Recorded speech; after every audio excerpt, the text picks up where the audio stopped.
Hello, it's Leslie here again. Today I wanted to talk a little bit more about my method to learn languages. You can use this for any language, not just Russian or Finnish, obviously.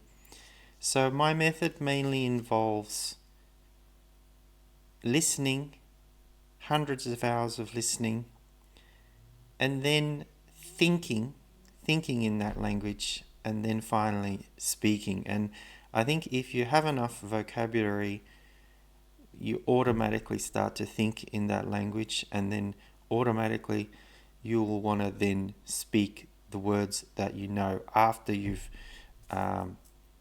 developed a bit of a skill in thinking. But I won't talk about the thinking part today. I might leave that to another video. So the thing is, it's not just as easy as just sitting there watching television and then automatically you'll be able to speak another language sooner or later. I think you have to put in a lot of work. I'll give you an example. I'll tell you how I do it myself, my kind of method, if you like. When I first started, well, first of all, I didn't just start watching Russian television in the beginning. I did a few courses. I did some basic vocabulary work. I tried to learn about 500 words before I even started. The reason for that is if you just turn on Russian television and if you don't even know, say, 10 words and you turn it on, it's going to be too difficult. You'll have to pause the video every, 2 seconds, and you won't enjoy the process as much as if you already knew some core vocabulary to begin with. So I didn't just turn on Russian TV and start watching it and hey presto, because it's jumping in the deep end and it's very difficult. And if you do that, you're highly likely that you won't be able to continue watching enough content by doing that. It's just going to take you too long. So I did the initial core vocabulary first. You can look up frequency word lists and things to learn some core vocabulary, do a course or something like that, then come back and do some television. So when I first started watching television, I heard about the series Kitchen and I started watching that. But at that time, there were no English subtitles. I don't even think there was hardly anything on Netflix. Maybe I didn't look, I'm not sure, but there's not much content on Netflix. That's mainly for American and Spanish audiences and everything. So I started watching this show, Kitchen, which was recommended to me by another Russian language learner, a student, by the way. And so I found it funny, but I really struggled in the beginning because it was all Russian. It did have Russian subtitles. Although a lot of places if you go straight to the Russian TV channels, they don't all have Russian subtitles. So I was lucky to get Russian subtitles. And it was very difficult in the beginning. I had to stop it every 5 seconds. Even with the core vocabulary, I had to stop it all the time. And eventually, I just persevered. Eventually, I had to stop it less and less as time went on. But I never really understood everything. So I think if you're just starting out, don't have the expectation that you're going to understand everything. Well, you could do it that way. You could stop it every 2 seconds and try and understand everything. Or what I would recommend you do in the beginning is just listen to it. Don't stop it all the time. Just look up the words that are most frequently appearing. If you see a word and it keeps coming up 3 times, 4 times, 5 times, and you see the same word in the subtitles that are coming up, that's when you should look it up in the beginning, because those are the words that are going to keep coming up all the time, the core vocabulary from, like, say, 500 to 1,000 words or 2,000 words. So look up the words that are most frequently appearing. So that's one tip. Look up the words that are most frequently appearing.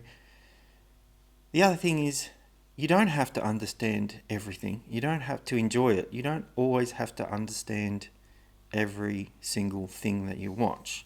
You don't always have to understand everything that you're seeing to keep going with it. It's sort of unrealistic to expect to understand everything if you're at a very basic level. Kids don't understand everything. I once asked a kid, a 5-year-old kid, I think she was, or I don't know exact her age, I don't know it anymore. But I asked this kid, we were watching the news, the Spanish news on the television, Telecinco, it was Telecinco. And I said, do you actually understand what everything is being said here? And I don't think this kid was 5. I think she was actually more like about 8, 9, or 10 years old. And I asked this kid, do you actually understand what they're talking about on the news here? In Spanish, I asked her, you know. And she said, not really, no. So, because they were talking about political things and everything. So you don't always have to understand everything that people are talking about to learn about things. So that's the first thing. I think it's a very good method to learning a language is watching television series. And I've mentioned it before. I'll mention it again because a lot of people only watch the first 1 to 3 minutes of my videos. So I'm going to keep repeating myself because only about 5% of you watch all of my videos. So I can see the statistics. So I'll say it again. It's a good method to learn. The reason is you are. Let me just refocus this. You are learning in context. So when you watch shows, you're learning in context. I didn't try to understand everything that was being said when I was watching the series Kitchen. What I would do is I had certain actors and actresses that were my favorite that I won't use the word identify with. I will use the word resonate with. I had certain actors and actresses that I resonated with. I thought they were really good actresses and I liked their characters. So what I would do is instead of trying to understand everything and translate everything that people are saying, the whole thing, I broke it down to just the people that I liked. And I would try to understand more like 70, 80, 90% of what they were saying. And then other people I didn't like so much, I didn't care so much. So I especially looked something up. If someone said something in a series with a lot of emotion or emphasis or a different intonation, I would automatically be more curious and I look up something. Say someone yelled or shouted something, that's the thing I would look up because I thought, aha, they're saying something important here. Now, just know that not everybody speaks the same way. What I mean by that is some actors and actresses tend to mumble. So they are going to be harder to understand, or they don't enunciate, they don't speak clearly enough. And maybe it's an acting thing, they're trying to act more normal, but it's not that great for learning. If you're listening and you're trying to learn, it takes a real long time before you can understand what I would say the mumblers. For example, on that show Sodержанки, one of the main characters, I forget her name, the one with the short blonde hair, she has a tendency to always mumble her words, and she's not the easiest person to understand. Other people speak a lot clearer. So the other thing is slang series. If they're using a lot of slang and a lot of local expressions, that's very difficult to understand. And I just started last night. I started watching a new series, Russia, I think hotel. This about a Russian hotel, set in the Soviet Union. And I watched 15 minutes of that with Russian subtitles that are AI generated, and this was on ivi.tv, Ivi. Now keep in mind that I have been studying Russian for well over 5 years. And I turned it on for 15 minutes and I thought, this is actually pretty complex, the vocabulary, and I had to stop it what seemed like every 15 seconds to look up new words that I had never heard before. So there's a couple of things that I wanted to say about that. Is one, not all series are equal in terms of the level. Like some use much more advanced vocabularies. If it does seem very complex, maybe it's not that easy. Maybe they're not using that basic of vocabulary, to begin with. Uh, so the other thing I want to say about that is, the second thing is that even after 5 years, I still struggle to watch things in a foreign language, because here I am. I might have only had, say, 5 or 6, 7, 8. I don't even know how many years it is now. I might only have, like, say, 6 or 7 years practice, but I'm watching content that's aimed at 20, 30 year olds. So anyway, so it is very difficult, but I just persevere, and I think, well, okay.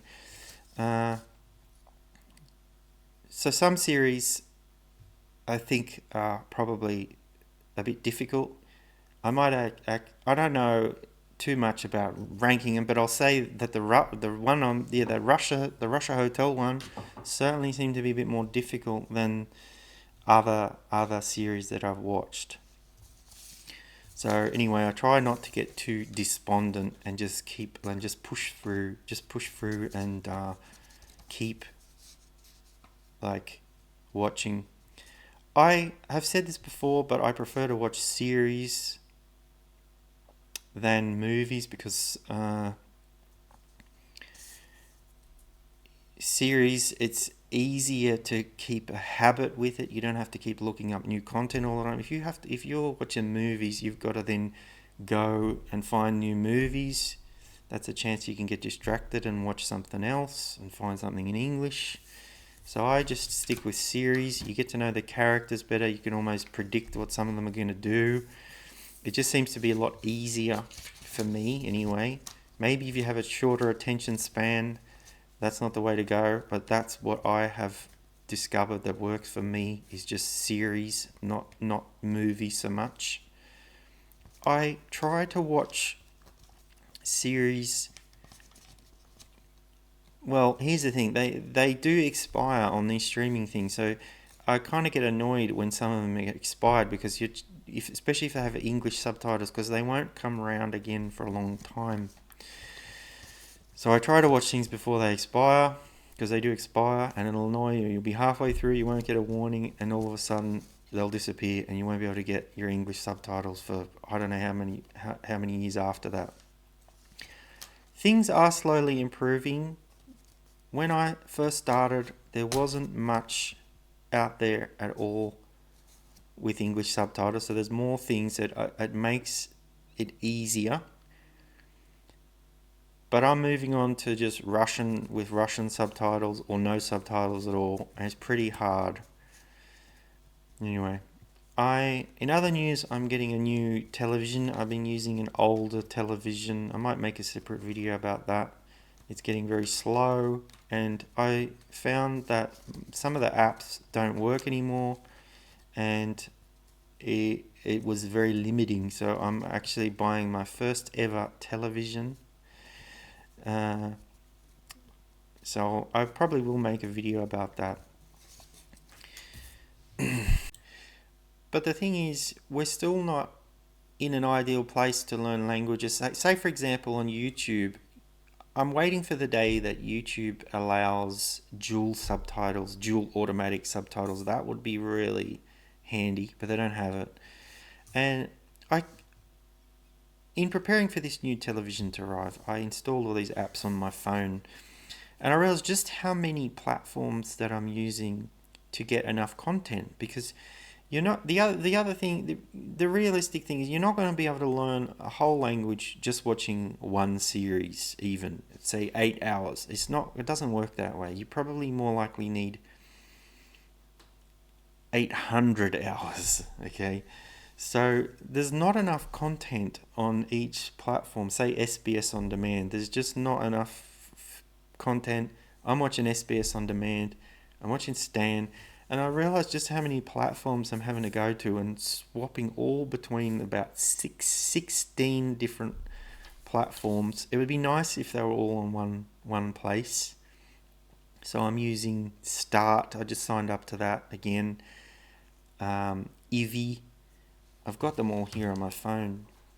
I just signed up to Megahertz Choice that has some things in Finnish and a lot of things in Italian with English subtitles, which is good. Um, I have a lot of things. There's another one, um, MTV Katsumo in Finnish. Sometimes I'm probably going to sign up to that. I don't sign up to things permanently usually because it's very costly to have to sign up to 6 different platforms and then not what then I don't like to pay for things that I'm not using. So I might sign up for 1 month and then watch all the things I want to watch and then cancel my subscription and go somewhere else. And then by the time I've watched some things on the other platform, then they'll be back on the other one. I also have an account with Ruutu, like another Finnish show, Ruutu. The good thing is Ruutu does have Finnish subtitles, so that's good as well. But you are jumping in the deep end there as well. So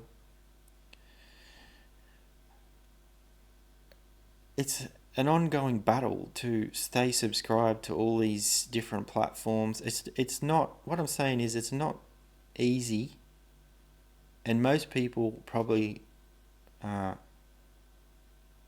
wouldn't bother going to all this amount of effort. They'll just turn on their television. Most people are not interested. But if you have enough curiosity and you want to learn, you need to go out of your way. I would say one of my best pieces of advice as well is avoid English. Avoid English at all, except for the subtitles that you're using. Avoid. I don't want. What I'm saying is avoid. I avoid English. I set my laptop to Russian. I set my phone to another language. It's not at the moment, but it was before. I tried. I don't actually even watch English television anymore. I just don't have time to watch. Then bunch of series in Russian, a bunch of series in Italian, a bunch of series in Finnish, and English, and some Spanish. It's just too much total overall television. So something has to. I don't have. There's not enough hours in the day. I have other commitments as well, shopping, walking dogs, whatever, cleaning, work, other work. So I don't have that much time. So what's had to happen with me is I just don't have time. Or even the interest anymore to watch English series or movies. Occasionally I do. The last one I watched was The Man in the High Castle, and I only found that because I was looking up Japanese, so I kind of found that by mistake. So I avoid English and just watch foreign stuff, and that enables me to sort of I reduce the English content and then I can expand. If you think of your whole like world, your world, I try to reduce the English and increase the little pie piece of the other languages. So that's how I do it. That might not really be a great thing if you have a partner or a family and you can't watch things on your own. It's tricky, but I watch most of the things on my own. It's a bit lonely as well. So, in conclusion, I think watching series is a really good way if you don't have a chance to interact with people like in the country that of the language that you're learning. Series is the next best way, for me anyway, to learn. You're learning things in context. If you learn things in context, you're with visuals, with emotion, with meaning, you're more likely to remember the words, especially as an adult, because that's half the problem with Russian anyways. A lot of these words are very long, so if you learn things in context, it helps. especially if they're said with a lot of emotion or a prop, a visual guide that helps. That's all I have time for today. I hope I've helped you, even one person in one small way. Thanks for watching. Bye.